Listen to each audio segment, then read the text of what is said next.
Yelele. Alléluia. Yelele. Que tous ceux qui respirent louent le Seigneur Jésus-Christ de Nazareth. On y va. Nous servons un Dieu vivant. Nous servons un Dieu puissant. Nous servons un Dieu glorieux.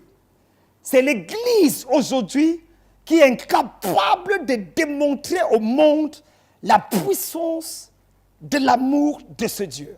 Frères et sœurs dans le Seigneur, salut. Je suis le docteur John Kamdemnunga, président de la Mirante, cathédrale de la foi ici à Abidjan.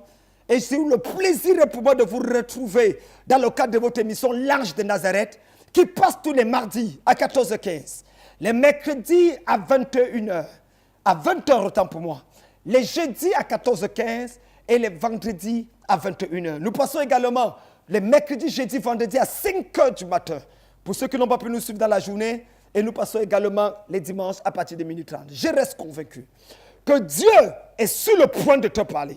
Parce que le message que tu vas écouter aujourd'hui va changer le cours de ta vie. Pendant que tu vas écouter ce message, rappelle-toi que la main de Dieu est sur ta vie et que son cœur ne bat que pour te voir et te sauver. Surtout pour te voir vivre le bonheur pour lequel il t'a créé. Que Dieu te bénisse. Et à tout à l'heure. J'ai posé la question au Seigneur, mais pourquoi tu guéris différemment? Il dit, je guéris selon la source du problème. Si la maladie était venue par une parole négative, je prononce une parole positive. Si la maladie était venue parce qu'on avait trafiqué les choses sur la terre, j'utilise la terre et je ramène les yeux. Si la maladie est venue parce qu'on avait volé dans les eaux, j'utilise l'eau et je baisse. Frère, apprenons la bataille spirituelle. N'oublie pas, sois notre invité ce mercredi à midi.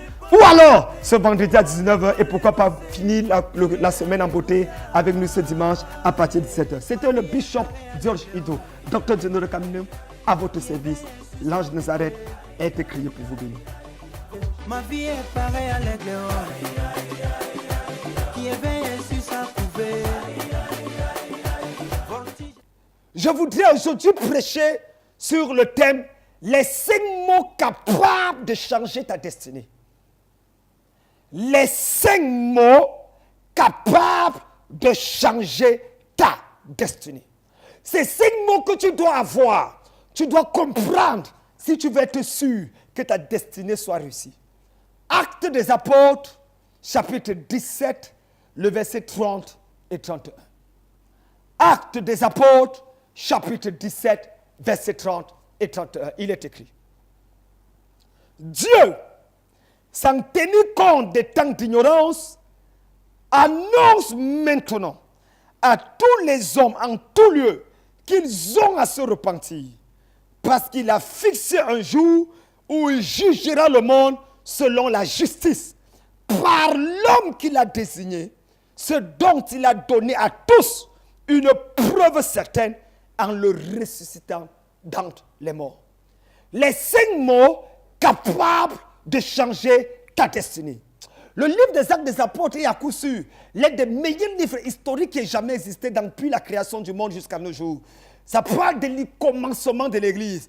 Le théologien, médecin, historien appelé Luc, qui était docteur en médecine et disciple de l'apôtre Paul, va décider d'écrire le livre pour raconter à Théophile exactement comment est-ce que les choses ont commencé depuis l'ascension de Jésus-Christ au ciel.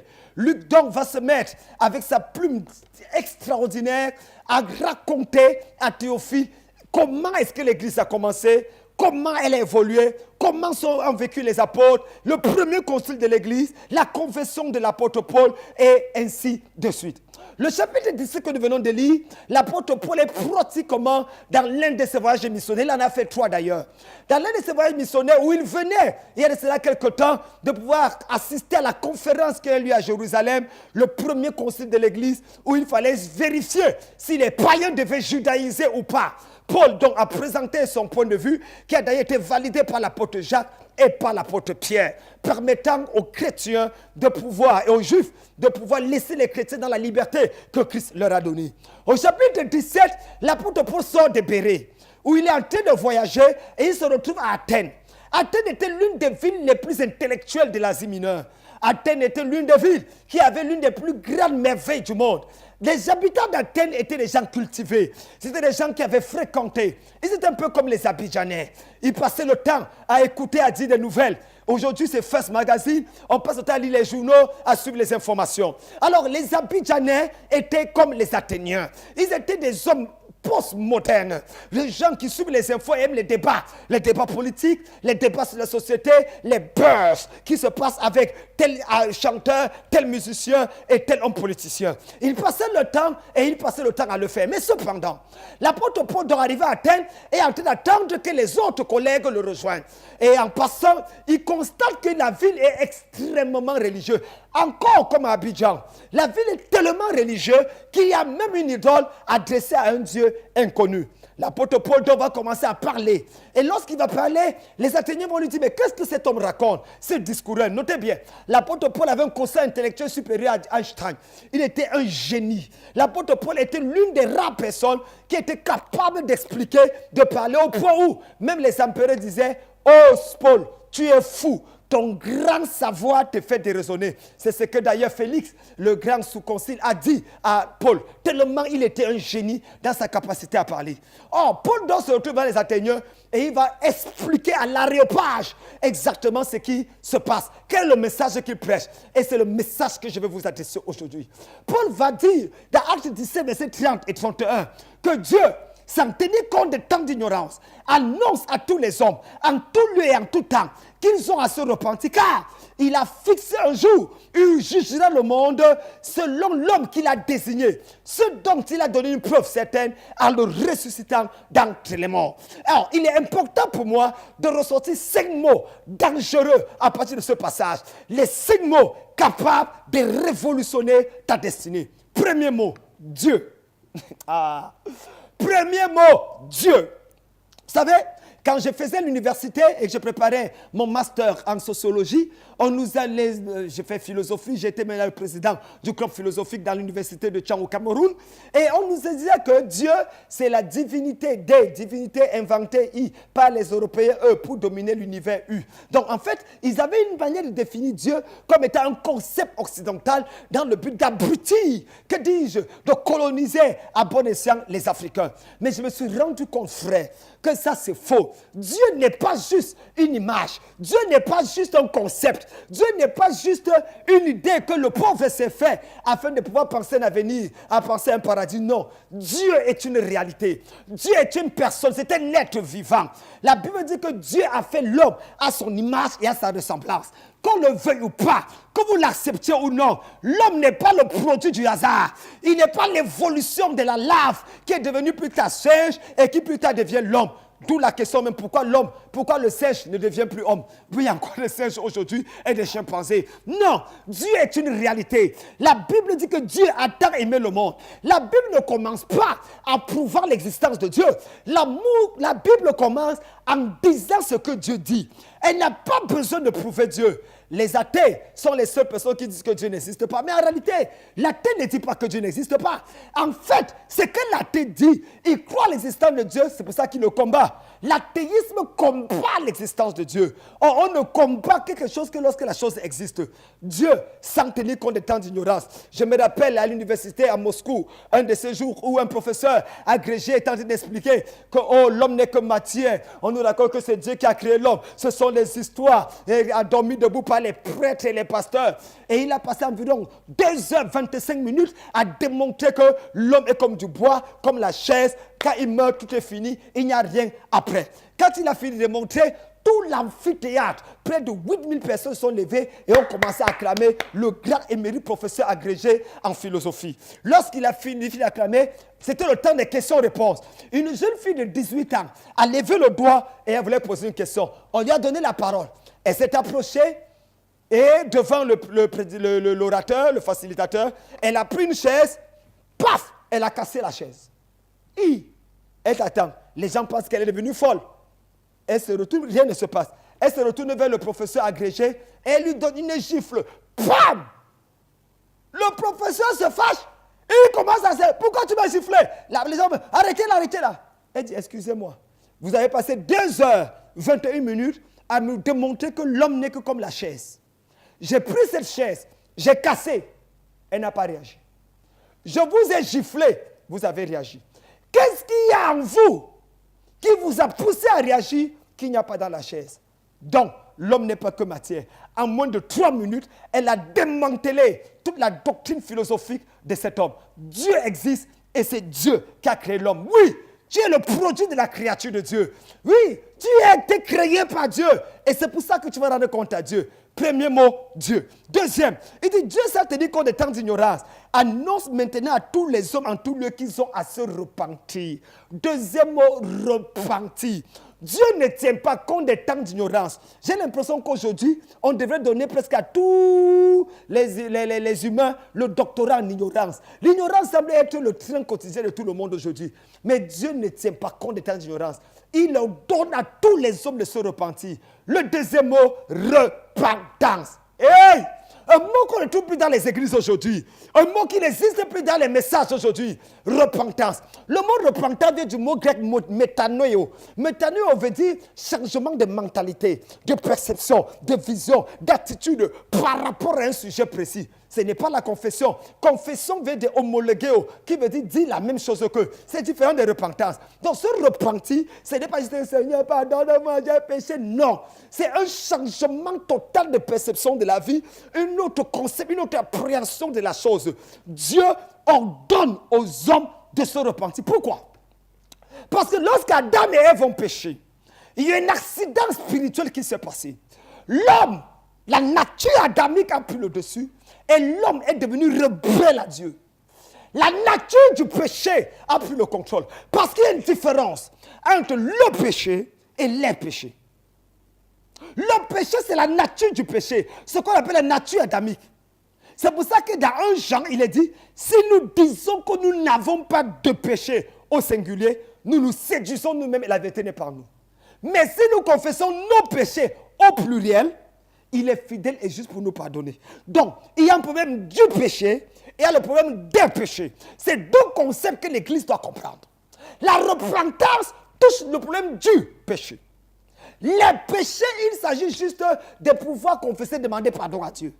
Or, à la croix, Jésus avait une équation à deux inconnus à résoudre. Un, l'équation du péché et des péchés. Pour les péchés, son sang a coulé, car son sang nous purifie de tout péché. Mais pour le péché, c'est la croix, la nature du péché, la nature adamique, c'est la croix qui résout ça. C'est pour ça que Jésus est mort à la croix et a versé son sang à la croix afin de résoudre les deux problèmes. Oh my God. Dieu ordonne aux gens de se repentir. Aujourd'hui dans l'église, la différence entre deux chrétiens, c'est la Bible qu'il a entre les mains. Entre un chrétien et un païen. On est menteurs, voleurs, tricheurs. Même parmi nous les prédicateurs, on est immoral, adultère, fornicateur. Mais on est là, on a la Bible en main, on dit qu'on va au ciel. Frère, soyons sérieux avec Dieu. Personne qui vit dans le péché n'entrera au ciel. C'est clair. Il faut qu'on soit vrai.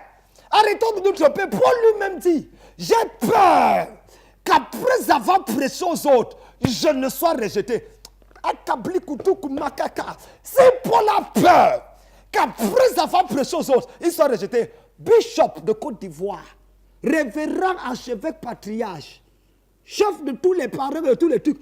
Tu passes la nuit, le samedi nuit, en boîte de nuit, dans les bistrots, buvant la bière, saoulant.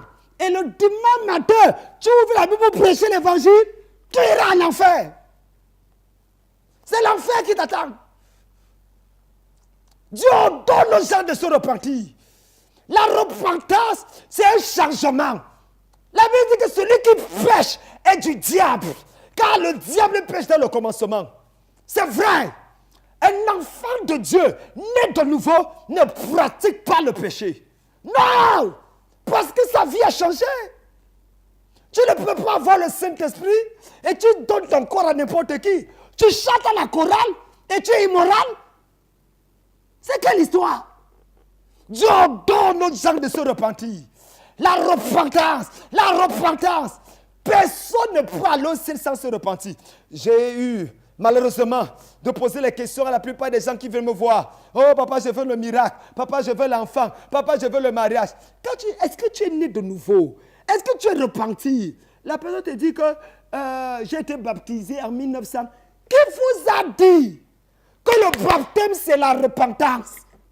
Qui a enseigné ça ici à Abidjan? Qui a enseigné ça en francophonie? Est-ce que tu sais que le diable est baptisé? Je sais qu'il a pris la première communion. Mais il n'ira pas au ciel. Dieu ordonne à tous les hommes de se repentir. Toi, tu dois te repentir. Moi-même, je dois me repentir. Personne ne peut dire qu'il ira au ciel avec une vie de désordre. Que tu sois prophète, pasteur, évangéliste, apôtre, ancien, bishop, archbishop, archibishop. Personne, même si tu vois clair jusqu'à voir le sous-vêtement des femmes, tu iras en enfer. Si tu vis dans le péché. Frères, soyons sérieux, lisons la Bible. Plusieurs diront en ce jour-là, Seigneur, n'avons-nous pas prophétisé en ton nom? N'avons-nous pas chassé des miracles en ton nom? N'avons-nous pas fait des prodiges en ton nom? Mais je leur dirai, éloignez-vous de moi, vous qui commettez l'iniquité. Personne n'ira au ciel parce qu'il prophétise. Personne n'ira au ciel parce qu'il chasse les démons. Personne n'ira au ciel parce qu'il a prêché l'évangile à Béni TV. Personne ira au ciel. Ceux qui auront décidé de mettre leur vie en règle avec Dieu pour marcher dans la sainteté, dans la vérité et dans la consécration à Dieu. Dieu ordonne à tous les hommes qu'ils ont. Deuxième mot, la repentance. Troisième mot, il dit à tous les hommes repentis parce qu'il a fixé un jour où il jugera le monde. Le troisième mot, c'est jugement. Pourquoi Dieu ordonne la repentance? Parce qu'il y a un jour de jugement. Ça fait peur. Ça fait peur de savoir que nous serons jugés, frères. Le jugement commencera par la maison de Dieu. Oui. Il y a un jour après, personne ne travaille sans avoir son salaire. Personne ne fréquente sans avoir son examen. Toute personne qui vit sur la terre a un jour qu'on appelle le jour du jugement. Frère, il y a un jour où nous allons tenir tous devant Dieu. Et chacun va rendre compte à Dieu. Ne dis pas que non, c'est tel bishop qui m'a fait ça. Non. Et c'est comme ça que je suis révolté contre les sœurs aujourd'hui. Comment tu peux aller voir un pasteur? Il dit qu'il va prier pour toi et couche avec toi. C'est quelle histoire ça? Et tu acceptes. Il dit que déshabille-toi, je vais te faire le bain. Femme mariée, il te fait le bain jusqu'à mettre la main dans ton sexe. Tu viens me raconter, c'est le coup de poing que je vais d'abord te donner. C'est ça la sorcellerie. Tu as fait comment pour faire ça? Tu ne lis pas la Bible? Il y a un jour après le jour du jugement. Et frère, ayons peur. Parce que ce jour sera terrible. Terrible, terrible. Terrible. Tu te demandes où est parti l'évangile. Moi, ça fait 32 ans que j'ai cru. Je n'ai pas cru hier. À l'époque, on ne savait même pas que quand tu donnes ta vie à Jésus, tu vas avoir une voiture un jour. On ne savait même pas. À l'époque, quand j'ai cru dans les années 80, je ne parle pas. Le problème aujourd'hui sont les gens qui ont, les pasteurs qui sont les pasteurs de 2000 là. 2000, 2010. C'est le désordre là qui crée dans les églises aujourd'hui. Après la crise, ceux qui sont après la crise de la Côte d'Ivoire. Ah! J'ai regardé. Vérifie, tu vas voir. Leur appel est sorti du jour au lendemain. Comment ça? Parce que les vrais hommes de Dieu ont fui pour aller en France. En fait, vrai entre parenthèses encore, il faut encore vérifier. Le jour du jugement. D'ailleurs, même la question même que toi-même qui es allé en France, aux États-Unis, c'est Dieu qui t'a envoyé là-bas. Ah! Moi, je sors du Canada pour venir ici. Je préfère attendre quelqu'un dire que Dieu m'a envoyé des États-Unis pour venir à Abidjan que de dire que tu m'as envoyé à Abidjan pour les États-Unis. Si le diable te dit que je t'envoie aux États-Unis, tu vas refuser. Soyons sérieux. Un jour, appelé le jour du jugement, tu seras jugé par ce que tu fais. Ta vie de prière, ta marche avec Dieu, ta vie de jeûne, tes moments où tu as passé la journée sans lire la Bible. Oui, quand tu ouvres la Bible, tu somnoles. Tu vas à l'église de 3 heures de temps, tu es déjà fatigué. Le culte dure. Mais quand tu es devant Real Madrid et FC Barcelone, mais quand tu es devant Novelas TV, pendant 3 heures, 4 heures, 10 heures, tu suis. Ya, Showonkuo, ya. Le jour du jugement sera terrible. Et bizarre, ça commencera par la maison de Dieu. Numéro 4 et avant-dernier. Il dit, je le monde sur la justice par l'homme qu'il a désigné. Oh, l'homme qu'il a désigné. Le quatrième, c'est Jésus-Christ. L'homme désigné par Dieu. Dieu a désigné un homme par lequel il jugera le monde. C'est Jésus-Christ. Je suis désolé, ce n'est pas Mahomet. Je suis désolé, ce n'est pas Marie. Je suis désolé, ce n'est pas Joseph. Je suis désolé, ce n'est pas Bouddha. C'est Jésus-Christ. Ce n'est pas Kamdem. Ce n'est même pas ton pasteur. Il y a des pasteurs, tu as dit, ils prennent leur brebis comme si c'est eux Dieu. Si tu pars d'ici, je ferme le ciel sur ta vie. Tu quittes mon église, je vais te maudire. Demande au pasteur là si c'est lui qui est mort sur la croix pour toi. Dis, papa pasteur, si tu es mort sur la croix, pardon, ramasse ton sang, descends de la croix, tu pars. Je ne t'ai pas envoyé mourir pour moi. Toi-même, tu as tes propres péchés. Si tu quittes mon église, tu vas voir. Je vais bloquer ta vie. Ah! Des pasteurs qui vont jusqu'à dans les bureaux, les gens prennent les dîmes. Tu ne donnes pas la dîme, tu es maudit, hein? Ça, c'est quelle histoire, ça? On a appris ça où? Il y a un seul homme que Dieu a désigné. Même comme de mes passagers, je peux mourir, je peux en enfer.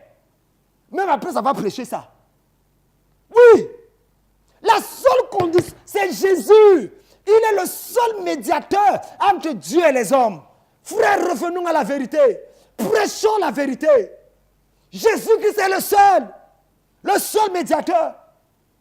Il n'y a aucun homme, aucun bishop qui doit se tenir de toi et Dieu. Personne. Si un pasteur te dit qu'il te maudit, il va quitter l'église. Viens me voir. Que la maison va descendre sur moi. Je vais voir quel pasteur peut me maudire ici. Qui t'a accouché? Cinquième mot. Et enfin, il dit, se donner à donner une preuve certaine en le ressuscitant entre les morts. Oui, la résurrection des morts existe. Il existe la vie après la mort. Il lui a donné une preuve. C'est pour ça que tous les autres prophètes là, nous sont morts, mais ils ne sont pas ressuscités. Jésus-Christ est mort et le troisième jour, il est sorti victorieux, il est sorti vivant, il est l'alpha et l'oméga, le premier, le dernier, le commencement et la fin, le baume de Galate, le rocher des âges, le rejeton de David, le lion de la tribu de Juda. On l'appelle Emmanuel, le prince de paix, le Père éternel, le Dieu puissant, la vie éternelle. C'est Jésus. C'est Jésus, Jésus, Jésus, Jésus. On lui a donné la preuve.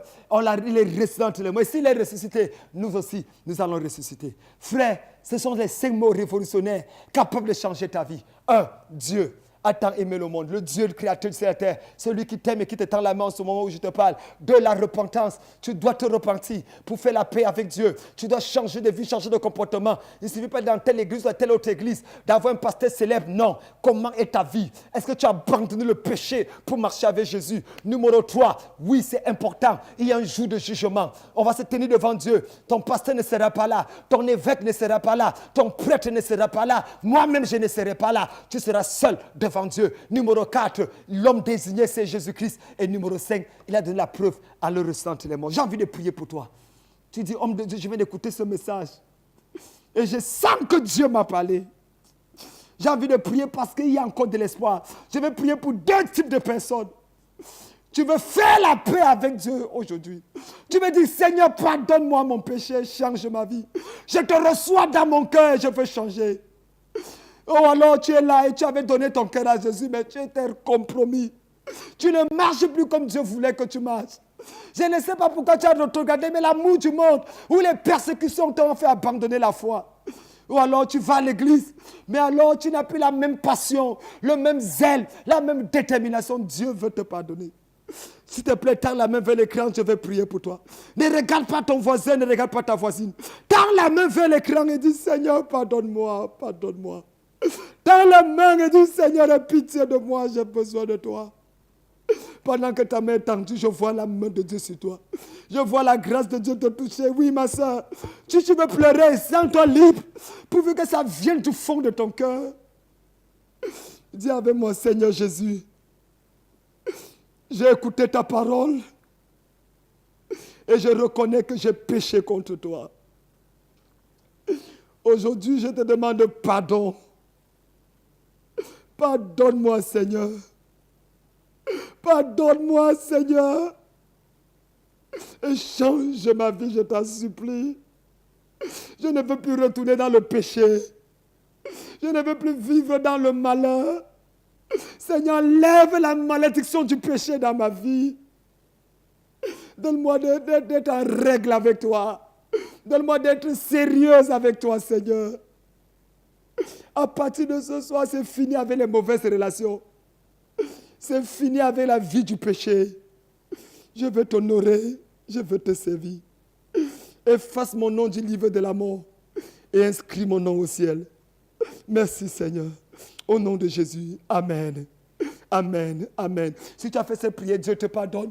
Et s'il te plaît, appelle-moi, je veux te recevoir cette semaine. Fais tout pour être en contact avec moi, s'il te plaît. J'ai envie de prier pour toi, je sens quelque chose que Dieu veut faire dans ta vie. Appelle-moi, nous allons prier ensemble. Que Dieu te bénisse. Amen. J'ai posé la question au Seigneur, mais pourquoi tu guéris différemment? Il dit, j'ai guéri selon la source du problème. Si la maladie était venue par une parole négative, je prononce une parole positive. Si la maladie était venue parce qu'on avait trafiqué les choses sur la terre, j'utilise la terre et je ramène les yeux. Si la maladie est venue parce qu'on avait volé dans les eaux, j'utilise l'eau et je baisse. Frère, apprenons la bataille spirituelle. N'oublie pas, sois notre invité ce mercredi à midi. Ou alors, ce vendredi à 19h, et pourquoi pas finir la semaine en beauté avec nous ce dimanche à partir de 17h. C'était le bishop George Ido, docteur Geno de Caminum, à votre service. L'ange Nazareth a été créé pour vous bénir. Ma vie est pareille à l'aigle qui éveille sur sa couvée. Waouh, Seigneur, merci pour ta parole. Les 5 mois incroyables. Bien-aimé dans le Seigneur, Dieu est fidèle. Tous les mercredis de 12h à 14h, c'est l'heure d'exaucement. Un moment exceptionnel où Dieu répond à tes prières. Quel que soit l'endroit où tu es, même si tu travailles, prends la pause les mercredis à 12h et rends-toi à la cathédrale de la foi, Miran, du côté de Bonoumen. Nous serons contents de te voir ce mercredi. N'oublie pas également que ce vendredi à 19h, nous avons le culte spécial avec le docteur Djenodor Kamdemnunga. Et le dimanche, tous les dimanches à 17h, nous avons nos cultes spéciaux, le culte de gloire. S'il te plaît, sois mon invité ce dimanche. Dieu veut te faire du bien. Et ce samedi, tous les samedis d'ailleurs, nous avons l'Institut biblique des Béréens. Nous avons commencé des cours exceptionnels sur la théologie paulienne et je t'invite à être là ce samedi. Que Dieu te bénisse et rendez-vous demain. Amen. Yélélé. Alléluia. Que tous ceux qui respirent louent le Seigneur Jésus-Christ de Nazareth. On y va. L'Éternel conduit son peuple haut. Il n'y avait pas